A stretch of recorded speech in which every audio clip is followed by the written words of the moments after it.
Hello guys! For this video guys, tayo po ay magugupit muli ng maiksing buhok. At ang ating kliyente po ay medyo makapal ang kanyang buhok.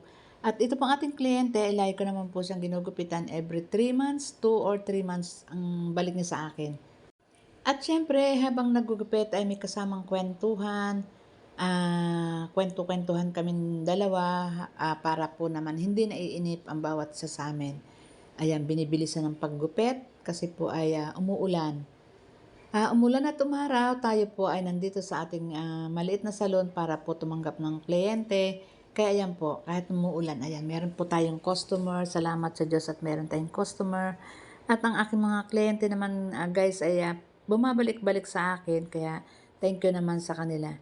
Ayan guys, nakikita niyo na po yung style ng kanyang hair.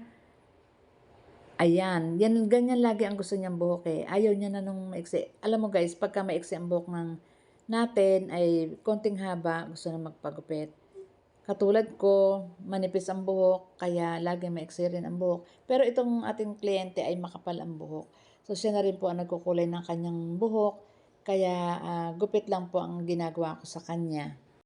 Yung ganyang klaseng gupit guys, maganda kapag po ayan po yung kanyang hairline sa likod ay maganda.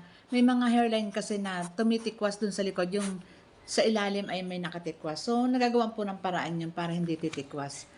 Ayan pong ating kliyente naman ay hindi tumitikwas yung likod, basta po maganda po yung hairline niya sa likod at doon po sa may patilya niya ay maganda rin po yung hairline niya.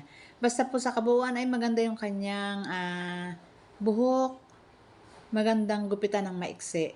Pero yung ganyan po ganyang klaseng buhok pagka po pinahaba, nagpa-fly away kasi po medyo may pagka-wavy yung kanyang buhok.